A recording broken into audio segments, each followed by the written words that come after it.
इनकी ट्रेनिंग भी होगी Sardar Patel National Academy Hyderabad. IPS लोग की वही होती है और आईएएस लोगों की मसूरी होती है। ऑफलाइन वाले थोड़े सीरियस, ये भी सीरियस नहीं है, इनकी मजबूरी है, हमारे सामने बैठे हैं, थुरा जाएंगे यहीं पे। इन बच्चों का देखिएगा तो ये 80% से ज्यादा ऐसे हैं इनमें बच्चे जिनका अगर एक बार में 2 मंथ का मकान मालिक किराया मांग दे तो ना दे पाएंगे। कि कोई अगर हमारे हॉस्पिटल पे कोई उंगली उठाता है तो एक तो कॉन्फिडेंस रहता है ना, अरे भैया ऐसे कैसे करेंगे भाई, नहीं समझ आ गया। तो हम लोग को भी आप ही लोग से हिम्मत आती है। उन लोगों ने पहले बोला कि तो फेक रिजल्ट है, रिजल्ट को फेक रिजल्ट बोल दिया। आ जाइए, आप इधर आ जाइए। हाँ बैठिए, आप लोग बैठिए। अभी जो आपके सामने दिख रहे हैं ये पटना डिस्ट्रिक्ट के ही हैं। दानापुर पाटलिपुत्रा हुए ना आपका घर यहाँ पे। अभी ये पटना के पाटलिपुत्रा के रहने वाले हुए। और अच्छी बात ये है कि अभी हम लोग वजीराबाद में थे, तब ये उस समय शायद जर्मनी में थे, आप जर्मनी में ड्यूटी कर रहे थे। अभी ये आईपीएस हो गए।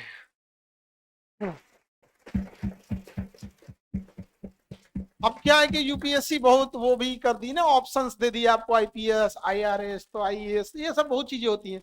फिर आपका कैडर क्या होगा। कैडर एक आईएएस और आईपीएस के लिए कैडर एक ऐसा चीज होता है ना कि आपको जिस स्टेट का कैडर दे दिया उसी में जिंदगी बितानी है। सपोज कीजिए कि आपको केरल का कैडर मिल गया, अब आपका जीवन बीतेगा केरल, वहीं से रिटायर होके आइएगा, आप चाहे जितने बड़े अधिकारी बन जाइए। तो बड़ा मायने रखता है कैडर वगैरह। तो खैर हमारी तो अगेन दोबारा शुभकामना, आपको बढ़िया कैडर मिले, लेकिन जहां मिलेगा आपको तो ड्यूटी करना पड़ेगा। और एक और रूल है ना कि हम लोग किसी स्टेट में उसी स्टेट के नेटिव लोगों को 1/3 से ज्यादा नहीं दे सकते। जैसे कोई मध्य प्रदेश है तो मध्य प्रदेश में जो आईएएस और आईपीएस होंगे ना, वहां का केवल 1/3 होगा, यानी 33%, 33%। बाकी 66% दूसरे स्टेट से आएंगे। रीजन क्या है ना कि वो चीजें ना हो जाएगी, मतलब गुटबाजी ना हो जाए, तो उसको मैनेज करके बड़ा रखना जरूरी। सरदार पटेल का दिमाग था बहुत पहले, बहुत दिमाग वाले आदमी थे सरदार पटेल। इनकी ट्रेनिंग भी होगी Sardar Patel National Academy Hyderabad. IPS लोग की वही होती है और आईएएस लोगों की मसूरी होगी, ठीक है, लवासना। तो जो आईएएस जाएंगे लवासना, तो ये जाएंगे आपका हैदराबाद। इनका सिलेक्शन हो गया आईपीएस में, बढ़िया कैडर मिले, हमारी शुभकामनाएं हैं। और जैसा मिले, क्योंकि कैडर चेंज नहीं हो सकता है, तो कुछ भी कर लीजिएगा, नहीं चेंज हो सकता है। अब हम बस आपको ये सबसे जरूरी है कि इंस्पायरिंग खास करके ऑनलाइन वाले लोग के लिए, ऑलरेडी ये जॉब कर रहे थे और जॉब कहाँ कर रहे हैं, जर्मनी में। इंडिया में भी किए, फिर बड़ी कंपनी रहती है तो आपको कहीं बुला ले, जर्मनी में जॉब कर लेते। ऑनलाइन वाले बच्चे लोग ध्यान से समझिए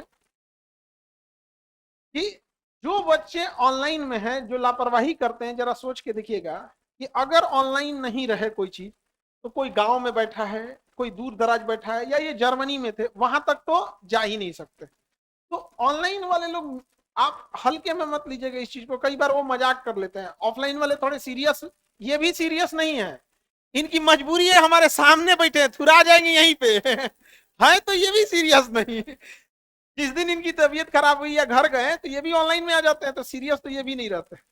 अब सर से थोड़ा आप लोग को, अब आईपीएस हो गए हैं, अब आप लोग को थोड़ा बताते हैं कि अपना कैसा एक्सपीरियंस है सर। आवाज जा रही है क्या? हाँ हाँ। नमस्ते, मेरा नाम सौरभ कुमार है और यूपीएससी में ये मेरा दूसरा प्रयास था। पहले प्रयास लास्ट ईयर ही था, तो 3 नंबर से फाइनलिस्ट में नहीं हो पाया था। ये दूसरा प्रयास था, तो इस बार सिलेक्शन हो गया। तात्पर्य कहने का ये है कि सर के साथ तो ऑनलाइन ही जुड़ा था मैं, तो जो मोटिवेशन और गाइडेंस आप लोग यहाँ मिल रहा है वो मुझे देश के बाहर भी मिलता था। तो उसके बाद होता क्या है कि आपके माता पिता भी आपको वीडियोस भेजने लगते हैं, छोटे छोटे शॉर्ट्स जो आते हैं। तो सर से मेरा जुड़ाव जियो पॉलिटिक्स पे हुआ। इंटरनेशनल रिलेशन आप लोग पढ़ते होंगे, तो जो छोटे छोटे इनके वीडियोस आते थे करंट अफेयर्स रिलेटेड, तो वो आप जब सो रहे हो, खा रहे हो, आपको एक अंदाज देता है कि देश दुनिया में हो क्या रहा है, और वो भी एक बहुत इंटरेस्टिंग तरीके से। मैं तो ये कहता हूँ कि ना मैंने सिर्फ नहीं पढ़ा, मेरे पेरेंट्स ने पढ़ लिया जियो पॉलिटिक्स इनके कारण। तो कहने का मतलब ये है कि अगर आप ऑनलाइन भी जुड़ के पढ़ रहे हैं और आगे बढ़ना चाहते हैं, तो ऑनलाइन एक अच्छा मीडियम है और सर का मार्गदर्शन तो है ही इसमें। बस यही कहना चाहते हैं आप लोगों से। वैसे शुरू में भी जब आप आईपीएस बनते हैं तो आपकी 4 महीने की ट्रेनिंग लबासना में ही होती है, उसके बाद आप फिर हैदराबाद चले जाते हैं। तो ऑल द बेस्ट सभी को। अच्छा लगा आप लोगों से मिलके, और सर को थैंक यू ये अपॉर्चुनिटी के लिए। तो अभी आपको भी बहुत बहुत कांग्रेचुलेशन। शुरू में आप जाएंगे लबासना, ताकि जनरल एडमिनिस्ट्रेशन भी सीख सके। सर तो वहाँ एक होम मिनिस्ट्री और जनरल एडमिनिस्ट्रेशन दोनों होता है। तो जो आईएएस आ जाते हैं लोग जनरल एडमिनिस्ट्रेशन में आ जाएंगे, एग्जैक्टली। क्योंकि आईएएस और आईपीएस के बड़ा मेल, जो तालमेल होना बड़ा जरूरी होता है। तो लबासना में स्टार्टिंग हो जाएगी, फिर लाल बहादुर शास्त्री नेशनल वहां पे आपका हैदराबाद में। और माता जी को नहीं लाया आप? सर मेरी माता जी सर की बहुत बड़ी फैन है। तो तो सर का हम लोग के लिए एक मीट था दिल्ली में सिलेक्टेड कैंडिडेट्स का। तो चूंकि मेरी उस दिन ही जर्मनी की फ्लाइट थी, ऑल्दो सर ने बोला था कि छोड़ दो फ्लाइट, आ जाओ अब हम देख लेंगे। लेकिन हुआ ये कि मैं आ नहीं पाया। लेकिन मेरी माता जी जब मैं पटना आ रहा था तो उनको था कि मेरी माँ को इनसे मिलना जरूर था। चलिए माता जी को मेरा प्रणाम कहिए। हाँ बढ़िया। माँ को सबसे ज्यादा खुशी होता है। माँ लोग जो है ना, बचपन में जब बच्चे बदमाशी करते हैं, तो हमारी मम्मी हमको यही कहती थी, हम बचपन में बहुत बदमाश थे, हम 3 दिन में 3 आदमी का सर फोड़े थे। तो और पता है पहले मोबाइल वगैरह नहीं होते थे गांव में ना, एक घर की औरतें अगर उनका झगड़ा किया ना, तो दूसरे घर की पूरी औरतें उठ के चली आएंगी। का सिखैले बड़ा लड़का के ये करता, मार मार कपार फोड़ी लोग के ही निकला, बताओ तनी। अब मेरी दादी के पास ओरहन, दादी बड़ा बचाती थी लोग, दादा दादी तो सामने तो दादी बचा लेती थी, अच्छा छोट लड़का बा चलो अबे मारे। और घर आके दादी मम्मी को सुनाती थी, ये कुली सिखावा लोग, अब हमनी के ये काम थईल बा, अब कोई ओरहन लेके आवा लोग। मम्मी एकदम परेशान, सब लोग कहते थे कौन चीज करेगा ये, गुंडा बनेगा क्या ये। जब आप देश से बाहर होते हैं तो ये मिस करते हैं आप, ये जो बात करने का तरीका वो लगता नहीं ना कि टीचर है भाई या घर के चाचा भाभा ये लगते हैं। तो वो बहुत जरूरी होता है ऐसे मार्गदर्शक के साथ जुड़ना। तो हम लोग भी यही मिस करते थे और अच्छा लग रहा है देख के। तो होगा क्या ना, बचपन में आप भी बदमाशी किए होंगे, तो माँ के पास बड़ा ओरहन आता है, तो माँ को अभी भी लगता है ना कि वही दिन है। तो मम्मी भी मेरी बड़ी टेंशन में रहती थी। तो अभी जब आप सक्सेस हो जाते हैं ना, तो माँ को बहुत याद आता है कि बचपन में फला आदमी हमको ऐसे बोला था कि तार लड़का एंगन कोई ले बाबू। अच्छा बचपन बच्चे बदमाशी बचपन में नहीं करेंगे तो बड़ होके करेगा। अब आदमी को बदमाशी का उम्र रखा हुआ है, नहीं ना। अच्छा आपके जर्मनी में जब हम हॉस्पिटल डाल रहे थे, तो जर्मनी में हमने मशीन के लिए, डायलिसिस मशीन के लिए हमने ऑर्डर किया था। तो बस मेल करके ऐसे छोड़ दिए कि हमें ना 200 डायलिसिस मशीन चाहिए, 2 लाइन का मेल किए हैं और ये कोटेशन है 200 का। जैसे 200 बहुत ज्यादा होता है, एक हॉस्पिटल 4 5 या 10 बीसी रखते हैं, तो ये इन्होंने ऐसे ही डाल दिया होगा। जो बहुत बड़ा हॉस्पिटल होगा ना, बहुत बड़ा जैसे मेदांता लेवल का, उसके पास 30-40 एक जगह पे रखते हैं लोग। बहुत ऐसे नॉर्मल हॉस्पिटल में तो 1-2 रहता है। हम एक ही बार 200 किए। तो आपके जर्मनी से ना जो मालिक थे ना उनका, वो बोले कि यार ये आदमी कौन है, इनको तो कॉल करो यार, एक तो मेल दूल्हा इनका लिख के 200 डायलिसिस मशीन मंगा दी। हमको ढिढोरा थोड़ी पीटना है। हम देखे हैं हमारे यहाँ जो बच्चे आते हैं पढ़ने, इन बच्चों का देखिएगा तो ये 80% से ज्यादा ऐसे हैं इनमें बच्चे, जिनका अगर एक बार में 2 मंथ का मकान मालिक किराया मांग दे तो ना दे पाए लोग। ये टूट चुके हैं लोग वहां पे। तो हम उस तकलीफ को देखे हैं। हम नहीं चाहते हैं कि वो पैसा किसी का गहना बिके और किसी का खेत गिरवी रहे उस इलाज के लिए। तो हमने बोला, तो बोले हमको वही जर्मनी से, अच्छा बड़ा इज्जत से बात करते हैं। वो हमसे पूछे कि आप एमबीबीएस कहाँ से किए हैं और आगे एमडी उमडी कहाँ से किए। हाँ तो हम बोले कि उनको, भैया मेरे जर्मनी में आपके होता होगा, हम यहाँ पे हम टीचर हैं, हमको ये सब कुछ भी देने नहीं आता हमको। तो चौंक गया बड़ा कि मतलब ये कैसे हो सकता है। तो इतनी बड़ी मशीनें आपने कितने हॉस्पिटल चलाए हैं। तो हमने कहा कि पहला ही स्टार्ट किए अभी। तो उसने क्या बोला कि हम जर्मनी से बैठ के दुनिया के कोना कोना में सप्लाई किए होंगे, अमेरिका, रसिया, चाइना, न्यूजीलैंड, हर जगह, पाकिस्तान, अफगानिस्तान, हर जगह मशीनें जाती हैं।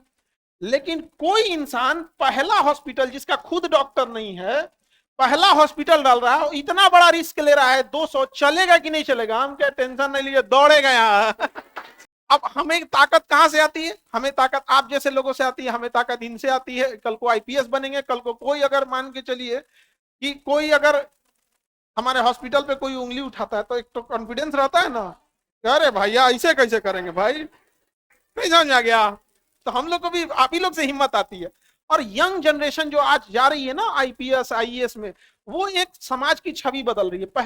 पहले क्या होता था, एसडीएम मतलब बूढ़ा आदमी, ऐसे दिमाग में बैठा रहता था। एसडीएम मतलब बूढ़ा आदमी, पिताजी के एज का होना चाहिए। डीएम मतलब एकदम 60-62 होना चाहिए। अभी यंग जनरेशन देखने के बाद एक चेंजिंग लगती है कि नहीं। और जेनजी सब तुम लोग बदलोगे, लोग समझ आ गया कि नहीं आ गया। You Gen Z, you can change the future, है कि नहीं। बढ़िया से कहिए। अच्छा दूसरा क्या है ना, जैसे आप लोग एजुकेशन में आए, ये यूपीएससी में हम ही आए हैं, तो पहले लोग कहें कि यूपीएससी में कैसे आएगा रिजल्ट, क्या आएगा। भाई लंबी तैयारी है, एक साल में इसमें भी नहीं आता, लेकिन आने लगता है कि नहीं आता है, उसमें टाइम लगता है, मेहनत होता है। इनका ही 3 नंबर से नहीं हुआ, आप यकीन मानिए 3 नंबर से नहीं हुआ ना, 1-2 अटेम्प्ट नहीं होता तो लोग 10 सवाल उठाते इनके ऊपर। होता है कि नहीं होता है, अरे नहीं हो रहा है ये। वैसे ये सत्य बात है, बहुत लोग क्वेश्चन करते हैं आपकी एबिलिटीज पे, आप खुद भी डाउट करते हैं, बट मैंने ना किसी को बताया ही नहीं था कि मैं तैयारी कर रहा हूँ, क्योंकि जॉब थी, माता पिता को पता था, रिश्तेदारों को तो बिल्कुल नहीं पता था। और जब हुआ तो वही रिश्तेदार अब आ रहे हैं, ऑब्वियसली आएंगे ना कॉन्ग्रेचुलेट करने के लिए, लेकिन उनको विश्वास नहीं था। उन लोगों ने पहले बोला कि ये तो फेक रिजल्ट है, रिजल्ट को फेक रिजल्ट बोल दिया, रिजल्ट वाह।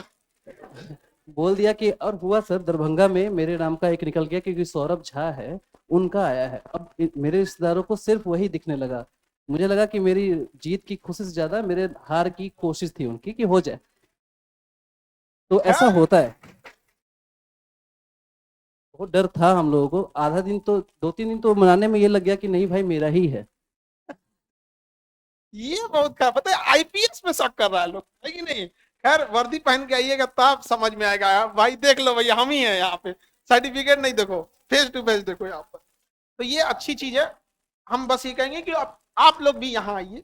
देखिए एक जॉब करने वाले के ऊपर फर्स्ट टेंशन होता है वो ये, आपकी मुस्कुराते चेहरे पे मत जाइए, क्योंकि एक तो पहले खुशी है कि इतने बढ़िया कंपनी में जॉब करते थे और अब आईपीएस हो गए हैं। बट अगेन हम कहते हैं उस मेहनत को जरा देखिए। 8 घंटे ऑफिस में काम करने के लिए 4 घंटा घर पे प्रिपेयर करना पड़ता है, उसके बाद हर दिन ऑफिस का एक सरदर्द लेके जाना होता है। कल को सीनियर कोई बोल दिया, कल को कोई ऐसा होता है कि आपकी गलती नहीं दूसरे ने गलती किया, सुन लिए हम यहाँ पे ज्यादा जो सीनियर आता है वो ये नहीं देखता है कि कुछ नहीं सुनेगा, वो डांट के चला जाएगा बिना मतलब का। कभी कभी सीनियर कुछ बोला, कभी टारगेट मिस हो गया, कभी कुछ हुआ, 50 सरदर्द होते हैं। उसके बाद अगेन आप समझिए कि आपके पास 24 घंटे टाइम है मेहनत करने के लिए। जो जॉब करता है उसके पास उस 24 घंटे में से 10 घंटा निकाल दीजिए, क्योंकि जॉब आपके घर के दरवाजे पे नहीं होता है, उसकी आपकी ऑफिस भी होगी, वहां आना जाना 1 घंटा उसमें बर्बाद होगा, उतना मेंटली थकिएगा, उसका अलग से टाइम मिलेगा। जब ऐसे मेहनत करने, कभी भी सिलेक्शन होगा मेहनत करने वाले लोग के लिए, तो आप लोग भी समझिएगा बाबू मेहनत जरूर कीजिएगा। और ऐसे पड़ोसी लोग को, रिश्तेदार को ज्यादा मत बताइएगा, जैसे इन्होंने छुपा के रखे थे, एक ही बार क्या बताएं आईपीएस, तो वैसे आप लोग कह रहे हैं, ठीक है। और देखिए जो ऑफिसर बनते हैं उनके ऊपर बहुत बड़ी जिम्मेदारी होती है देश को संभाल के रखना। अगेन हम ये बात कहेंगे कि आप ऐसा काम कीजिए, हमको इससे ज्यादा खुशी होगी जब हम आपको देखेंगे कि आप एक देश के एक बड़े मुद्दों को जब सॉल्व करिएगा। आपको जब अखबार में देखेंगे ना तो बहुत खुशी होगी, यार ये लोग हैं लोग यार देश के। ये बहुत बड़ी जिम्मेदारी है। और दोबारा आपको केजीएस परिवार में स्वागत, और हमेशा इन लोगों के लिए आप रेडी रहिएगा।